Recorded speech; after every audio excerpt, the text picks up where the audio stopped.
Ladies and gentlemen, Assalamu alaikum, good morning and good evening, depending on which part of the world you are. My commendations to the efforts of the 80 organizers of 80 Scale in bringing together the global community at the highest level for addressing the needs of persons with disabilities and the issue of improving their access to assistive technology.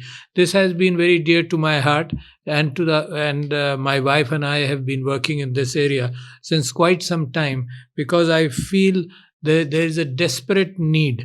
Pakistan has been in the forefront of trying to bring this issue to the attention of the world. Of course, the world also sees, but things, when they are brought on paper, some resolutions are passed, some commitments are made, only then things progress. Uh, we have signed the Convention on the Rights of People with Disabilities about 15 years ago, and Pakistan was instrumental in bringing it to the WHO agenda of the WHO Executive Board, and in 2015, and in October 2016, the Eastern Mediterranean region passed a resolution. Pakistan has also been instrumental in bringing it to the United Nations General Assembly in future, where it will have a deep and detailed discussion. We have a very strong National Health Service, and the reach out through the SARS program to the people with disabilities is entrenched.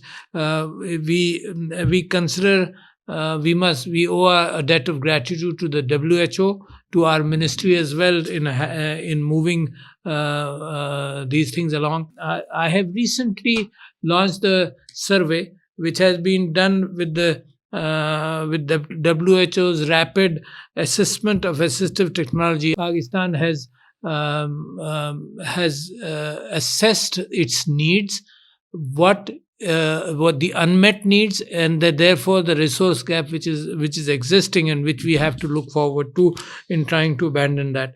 My fellow heads of states, multinational institutions, NGOs, the people of the world, I must insist that in the 21st century, we must look at the needs of 1 billion persons with disabilities in the world. They are neglected. They have need for assistive products, sometimes very simple products like glasses. I consider disabilities in four major areas. One is visual, the other is hearing, the third is physical disability to move around, and the fourth is some mental deficiency or slowness. The two main, the hearing disability and the visual disability, need technological assistance, because there is just an information gap. The information gap which our eyes provide, that can be overcome by some other methodology, and I will talk about it, and the information gap which sound provides, and that may be missing.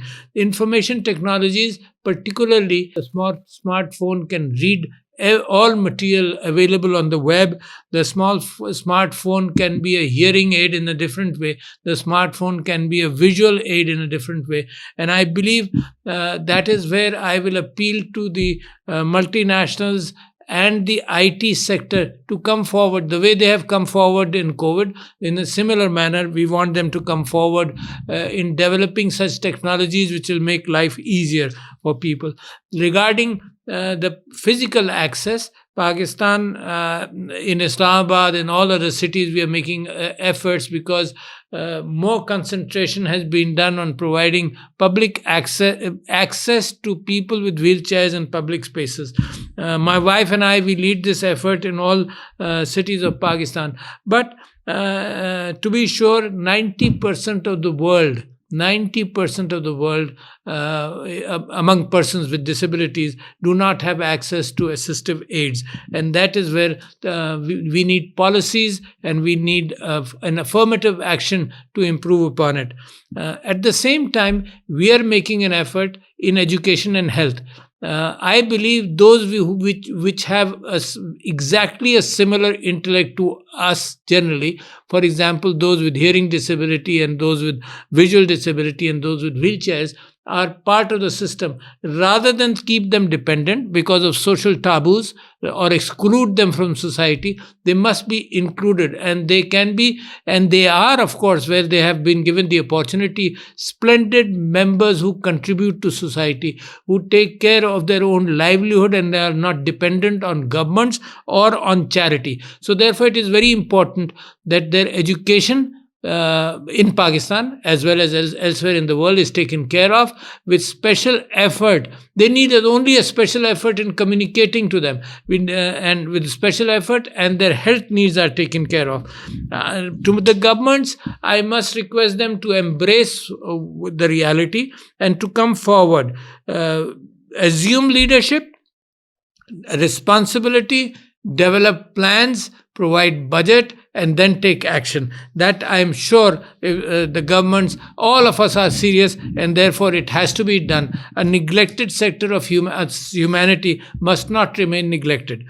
In the private sector, commercial sector, you have made tremendous contribution in COVID and in assistive technology. This is also a corporate social responsibility. But like I said, special smartphones may be developed, and that is the area where the biggest advantage can happen. To the development partners, I believe the formation of the 80 scale is creating a great opportunity where big problems and big ideas will help us. First, we understand through the 80 scale what is happening, and then we try and fulfill those needs. We must remember the SDG Goal 17 and all the partnership or Article 32 of the Convention on International Cooperation. To the academia, I believe your persistence regarding research and what needs to be done, and to society, that these people should not be segregated.